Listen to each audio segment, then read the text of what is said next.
अस्सलाम वालेकुम वरहमतुल्लाहि वबरकातुहू।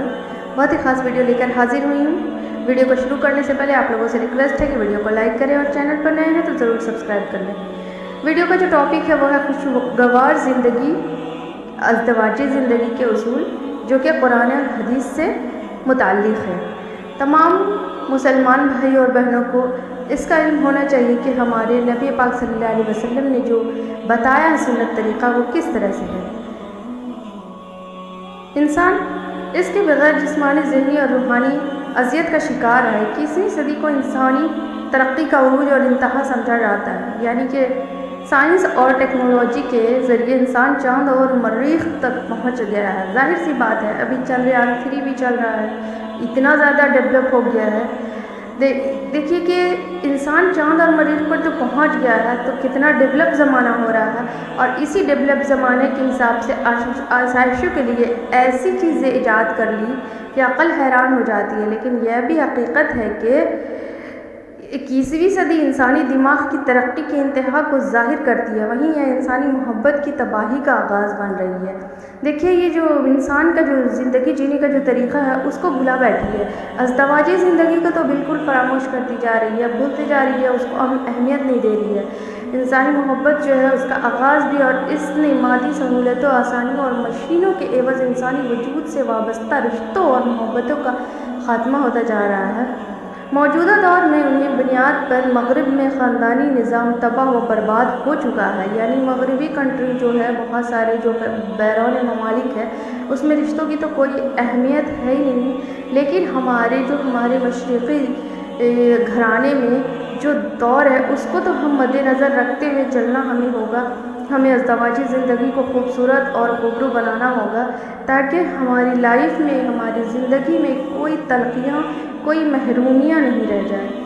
मर्द ख़ानदान औरत के निकाह के ज़रिए वजूद में आता है, जिसे शौहर और बीवी का रिश्ता नाम दिया जाता है। इसके बुनियाद मोहब्बत पर हुआ करती है। इस्लाम ज़ौजैन के दरमियान मोहब्बत और शफ़क़त, एहतराम, हमदर्दी और इसार और एतमाद, यानी इसार कुर्बानी, एतमाद का रिश्ता, भरोसा का रिश्ता कायम करता है। इसलिए इसने शौहर और बीवी को एक दूसरे का हरीफ नहीं बल्कि मुआविन व मददगार करार दिया है। इसे लिबास से ताबीर किया। अल्लाह ताला का इरशाद है, हमारे नबी पाक सल्लल्लाहु अलैहि वसल्लम पर जितने सारे वो उन पर अमल हुआ है, और उसके ज़रिए से हम तमाम मोमिन मुसलमानों पर यह चीज़ राइज कर दिया गया है, इस चीज़ को आम कर दिया गया है कि हम हमारे रिश्ते को किस तरह से निभाएं। ये मैं बात यहाँ पर ख़ास मर्दों की बात आ रही है, लेकिन मैं उन औरतों से भी कह रही हूँ, और मैं खुद भी एक औरत ज़ात हूँ, तो इसलिए इस पर नहीं है कि सिर्फ मर्द ही कंप्रोमाइज़ करे, औरत करे। बेहतर है कि औरत करती हैं, लेकिन मर्द उनके साथ ऐसा सलूक करे। वही बातें यहाँ पर बयान की गई है। इस्लाम ने मियाँ बीवी की सरगर्मियों के दायरे मुतअय्यन कर दिए हैं कि दोनों में से हर एक का मखसूस किरदार और ख़ास किरदार और दायरा अमल है, जिसमें इसने रह कर काम करना, और हर एक से इसकी ताल्लुक़ से सवाल किया जाएगा, रिलेशनशिप से सवाल होगा। नबी करीम सल्लल्लाहु अलैहि वसल्लम का भी इरशाद है कि हमारा जो अज़दवाजी ज़िंदगी कैसे गुज़रता है, किस तरह हमें गुजारना, बड़ी ही सुखरुई से, बहुत ही आसानी से। तुम में से हर शख्स ज़िम्मेदार, और हर शख्स से इसके मुताल्लिक़ीन और मातहत लोगों के बारे में सवाल किया जाएगा। हाकिम ज़िम्मेदार है, मर्द अपने घर वालों के रिलेटेड ज़िम्मेदार है, और औरत अपने शौहर के घर और अपने बच्चों की ज़िम्मेदार है। तुम में से हर शख्स ज़िम्मेदार है, और इससे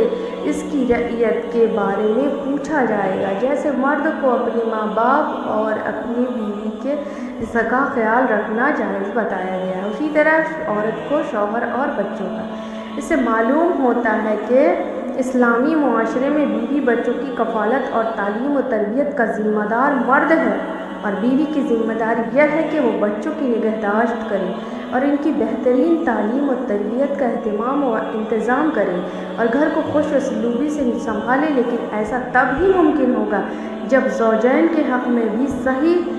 सही बर्ताव हो गया, उसकी मोहब्बत होगी, व उल्फत की फ़ज़ा कायम व दायम रहे, और उनके अज़दवाजी ज़िंदगी खुशगवार रहे। इस सिलसिले में इस्लाम ने वाज़ेह तालीमात दी हैं, अहकामात दिए हैं, और अमली मसाले कायम किए कि बीवी के साथ कैसा मामला करना है, اور خود بیوی سے کہا کہ کبھی اپنی حیثیت اور مقام و مرتبے سے غفلت نہ برتے، یعنی خود کا مرتبہ کیا ہے اس کو بھی، اپنے آپ کو بھی، اپنی آئیڈینٹی کو بھی برقرار رکھنا ہے، بشرطیہ کہ اپنی آبرو اور اپنے بچے اور اپنے شوہر کی اچھے سے گارڈنگ کرنے کے بعد ہی آپ کا یہ مسئلہ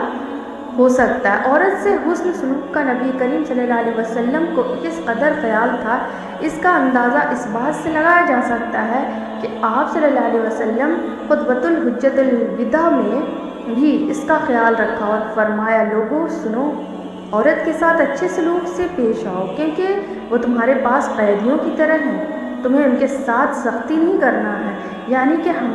ہم تمام عورتیں ایک شوہر کے قید میں اور ان کے دائرے میں رہتے ہیں، تو ہم پر اگر ظلم ستم ہوگا تو یہ گوارا نہیں ہے، کیونکہ ظلم ستم کو سہنا جس طرح سے کرنا گناہ ہے، اس طرح سے سہنا بھی بہت زیادہ گناہ ہے، اس کے برعکس نتیجہ خراب نکلتا ہے۔ اس لیے براہ کرم مرد حضرات کو اس بات کا خیال رکھنا ہوگا سوائے اس صورت کے جب ان کی طرف سے کوئی کھلی ہوئی نافرمانی سامنے آئے، اگر وہ ایسا کر بیٹھے تو پھر خوابگاہوں میں ان سے علیحدہ رہو اور انہیں مارو تو ایسا نہ مارنا کہ کوئی شدید چوٹ آئے، اور پھر جب وہ تمہارے کہنے پر چلنے لگی تو ان کو خواہ مخواہ ستانے کے بہانے نہ ڈھونڈو، دیکھو تمہارے کچھ حقوق تمہاری بیویوں پر ہیں، اور اس کے مطلب یہاں پر واضح طور پر ہے کہ اگر عورت نافرمان ہے تو اس کو اپنے طریقے سے اپنے حساب سے سمجھانے کی کوشش کرو، اور سزا بھی ایک دائرے میں، نہ کہ تمام لوگوں کے سامنے اسے بے عزت کریں، نہ کہ فیملی والوں کے سامنے اس کو ذلیل کیا جائے۔ نبی کریم صلی اللہ علیہ وسلم اپنی بیویوں کے دلوں میں خوشی اور مسرت پیدا کرنے کے لیے مختلف یعنی کہ ڈفرینٹ قسم کے جائز کھیل دکھانے کے لیے لے جاتے تھے۔ حضرت عائشہ رضی اللہ عنہا فرماتی ہیں کہ اللہ کی قسم مجھے وہ منظر اب تک یاد ہے کہ رسول اللہ صلی اللہ علیہ وسلم میرے حجرے کے دروازے پر کھڑے رہتے تھے، یعنی کہ ان سے کھیل مذاق اور ہنسی کا بھی رشتہ قائم رکھنا چاہیے۔ بیویاں سے حسن سلوک کرنے کا اللہ نے حکم دیا ہے، اور اللہ کے رسول صلی اللہ علیہ وسلم ہمارے جو ہیں وہ اسی کے نقش قدم پر چلے، اور ہم تمام امتیوں کو ان کے نقش قدم پر چلنا ہوگا۔ دیکھیے کہ حبشی مسجد نبوی میں نیزوں کے ذریعے کھیل رہے ہیں، آپ مجھے اپنی چادر میں چھپائے ہوئے ہیں اور آپ کے کندھے اور کان کے درمیان سر رکھ کے ان کا کھیل دیکھ رہی ہوں، پھر آپ صلی اللہ علیہ وسلم میری ہی وجہ سے کھڑے رہتے ہیں اور اس وقت تک کھڑے رہتے ہیں جب تک میں خود نہ پلٹ جاؤں۔ تو دیکھیے اپنی بیویوں کی، اپنی زوجہ محترمہ کی چھوٹی موٹی خواہشوں کو اگر پوری کرتے رہیے گا تو وہ قسم ہے اس ذپاک ذات کی کہ وہ خود بھی آپ کو سپرد کر دے گی، اپنی ہر ایک سانس کو وار دے گی۔ یہی ہوتے ہیں ہم تمام لوگوں کی زندگی کا ایک مقصد، جس کو اللہ تعالیٰ نے ایک دوسرے کے لیے بنایا ہے۔ حضرت آدم علیہ السلام کی پہلی خواہش ہی حضرت حوا علیہ السلام تھی۔ خوشگوار ازدواجی زندگی کے لیے یہ پہلو بھی بہت اہمیت کا حامل ہے، لیکن ہمارے معاشرے میں اس کا جو ہے فقدان، بیوی خواہ کتنا ہی اچھا کام کر دے یا کتنا ہی اچھا پکا لے، شوہر جلدی بیوی کی تعریف نہیں کرتا ہے۔ ہاں اگر اتفاقاً مزاج کے خلاف پک جائے یا کوئی اور بات ہو جائے تو غصے سے اس کی گردن کی رگیں پھول جاتی ہیں اور وہ آنکھوں سے غیظ و غضب کے شرارے نکلنے لگتے ہیں، جس سے میاں بیوی کے درمیان لڑائی جھگڑا شروع ہو جاتا ہے اور رشتوں میں تلخیاں آ جاتی ہیں۔ نبی کریم صلی اللہ تعالیٰ علیہ وسلم نے کبھی کھانے میں عیب نہیں نکالا تھا، یعنی کہ ہم تمام امتیوں کو بھی اس کا دھیان بہت رکھنا ہوگا، نہ کہ اس کے لیے کوئی ایسی باتیں اور کوئی ایسا عیب نکالا جائے جس سے ہمیں بہت دشواری ہو۔ ملتی ہوں نیکسٹ ویڈیو میں، تب تک کے لیے اللہ حافظ۔